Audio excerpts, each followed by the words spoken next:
Oi, oi, oi, gente! Antes de começar o vídeo, eu vou pedir pra você curtir e se inscrever no canal e bora começar o vídeo de hoje.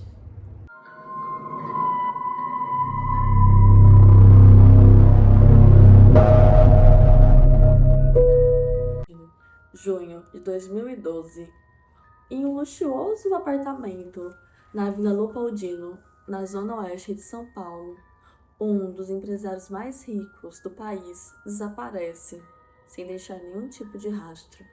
A família procura sem respostas.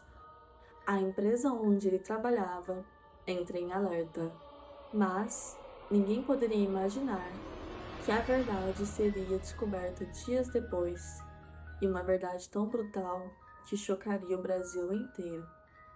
O empresário estava morto. Seu corpo havia sido esquartejado e a responsável pelo crime seria sua própria esposa. Essa é a história de Elise Matsunaga e Marcos Matsunaga. Um caso que mistura natureza, riqueza, traição, obsessão e segredo de um dos casos mais impactantes da história brasileira. Capítulo 1. Quem era Marcos Matsunaga? Marcos Kitano Matsunaga era um herdeiro de uma das famílias mais influentes do setor alimentício brasileiro. Ele era um executivo da JBS, empresa que se tornaria uma das maiores processadoras de carne do mundo. Discreto, reservado, milionário, levava uma vida cercada de luxo e conforto. Morava em um apartamento avaliado em milhões de reais. Viajava frequentemente, frequentava restaurantes sofisticados e mantinha a imagem pública de um homem bem-sucedido e recatado. Mas o que ninguém sabia era que, por trás dessa imagem de um bom homem, um homem tranquilo, um homem que não faria nada além do esperado pela sociedade, escondia uma vida pessoal obscura. Capítulo 2. Quem era Elise Matsunaga? Muito antes mesmo de ganhar as manchetes nacionais, Elise Araújo Kitano Matsunaga teve uma trajetória marcada por dificuldades. Nasceu no Paraná, viveu uma infância complicada.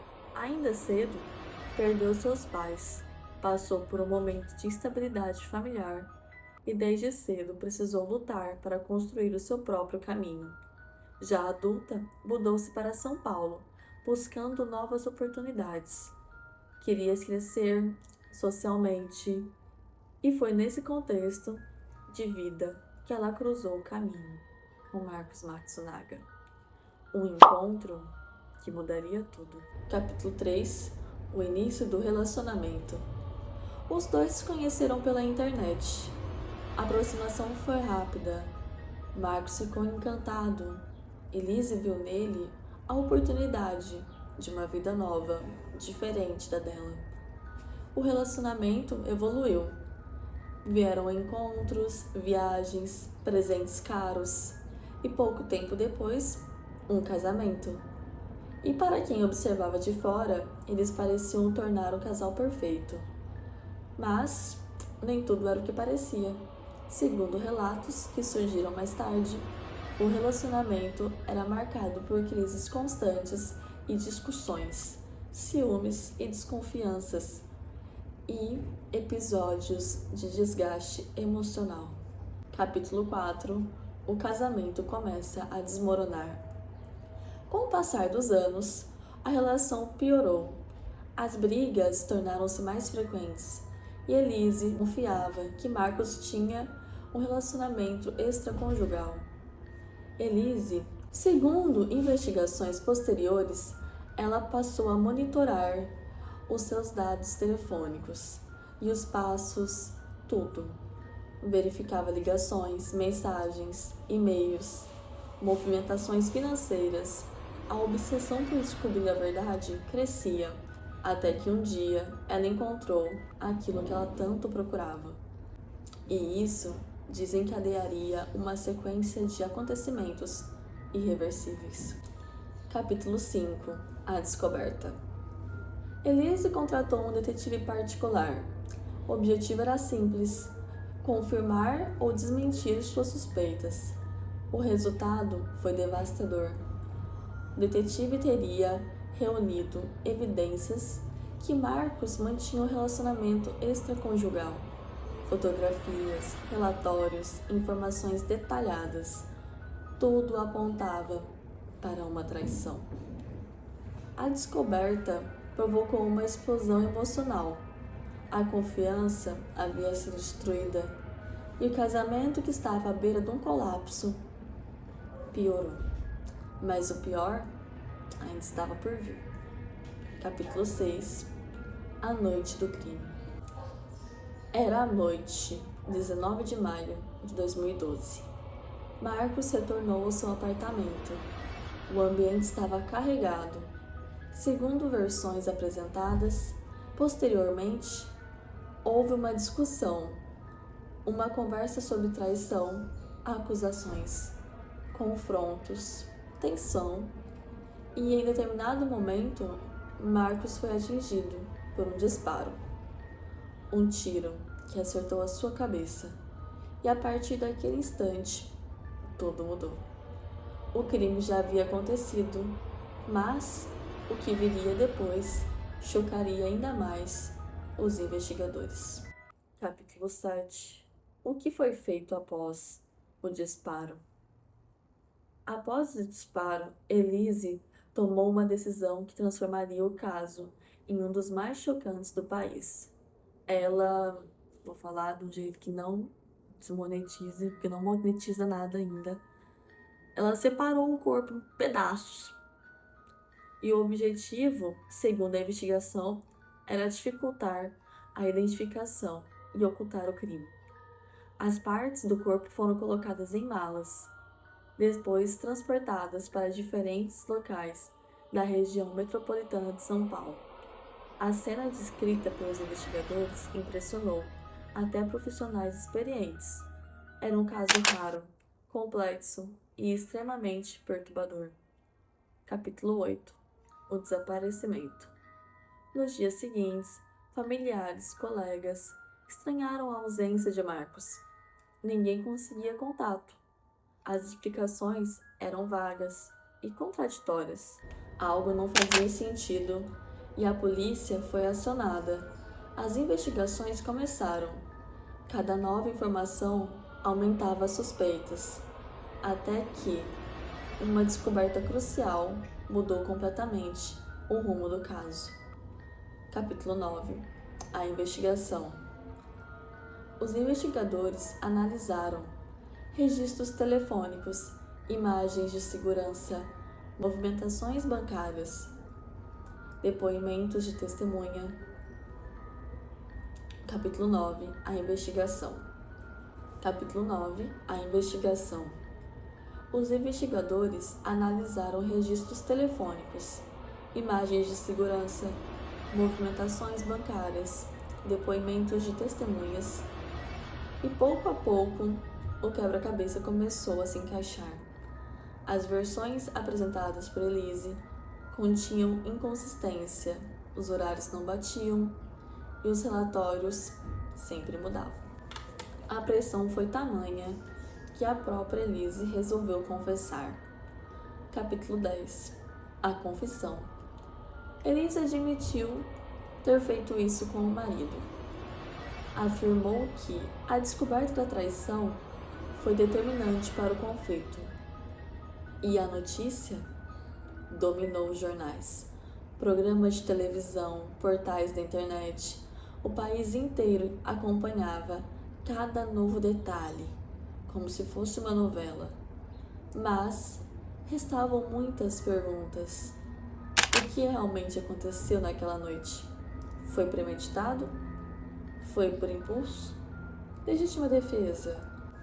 A pressão foi tamanha que a própria Elise resolveu confessar. Capítulo 10. A confissão. Elise admitiu ter feito isso com o marido. Afirmou que a descoberta da traição foi determinante para o conflito. E a notícia dominou os jornais, Programas de televisão, portais da internet, o país inteiro acompanhava cada novo detalhe, como se fosse uma novela. Mas restavam muitas perguntas. O que realmente aconteceu naquela noite? Foi premeditado? Foi por impulso? Legítima defesa? Ou um assassinato planejado? O julgamento. O processo se tornou um dos mais acompanhados e televisionados da história do Brasil. Promotores e advogados apresentavam versões diferentes dos fatos. A acusação sustentava homicídio qualificado. A defesa buscava contextualizar o estado emocional da ré. O julgamento atraiu uma enorme atenção da mídia.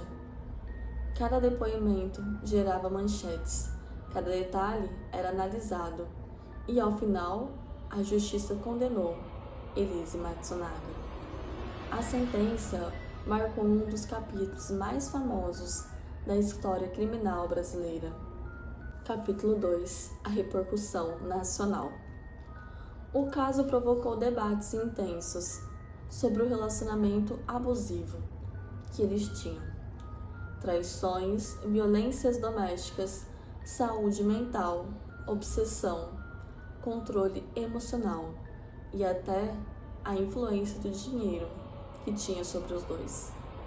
Durante anos, o nome de Elise Matsunaga permaneceu entre os assuntos mais discutidos do país. Livros, reportagens especiais, documentos, séries e entrevistas. Todos tentavam entender como uma história de luxo, amor e poder aparentemente terminou de uma forma tão trágica de uma hora para outra. E onde ela está agora? Após cumprir parte da pena e atender os requisitos legais previstos na legislação brasileira, ela deixou de ser parte do sistema prisional. Desde então, passou a viver longe dos holofotes. Sua rotina tornou-se discreta. As informações públicas sobre a sua vida são limitadas. Ainda assim, o interesse popular pelo caso permanece. Mais de uma década depois, ele continua sendo lembrado como um dos crimes mais impactantes da história do Brasil. O caso Elise Matsunaga não é apenas uma história sobre um homicídio. É uma narrativa marcada por desconfiança, conflitos, segredos, decisões tomadas em momentos extremos e uma sequência de acontecimentos que destruíram 2 vidas, acabou com uma família inteira e chocou um país. E até hoje permanece uma pergunta que talvez nunca tenha tido uma resposta definitiva. O que realmente aconteceu naquela noite, entre as portas fechadas daquele apartamento de luxo em São Paulo? Gente, esse foi o vídeo de hoje esse foi o vídeo de hoje. Te vejo agora na próxima segunda-feira. Se inscreve no canal para as mais vítimas. Gente, esse foi o vídeo de hoje. Já deixa aqui no comentário o que vocês acham que aconteceu, porque esse caso ele é muito polêmico. E toda vez que eu vejo sobre ele, eu fico, gente, o que aconteceu?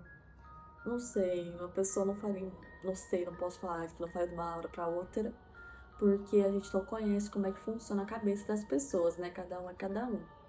Mas eu acho no mínimo estranho, não sei. Mas deixa aqui o que você acha e te vejo na próxima segunda-feira para mais um vídeo. Se inscreve no canal para mais. Beijinhos. Tchau!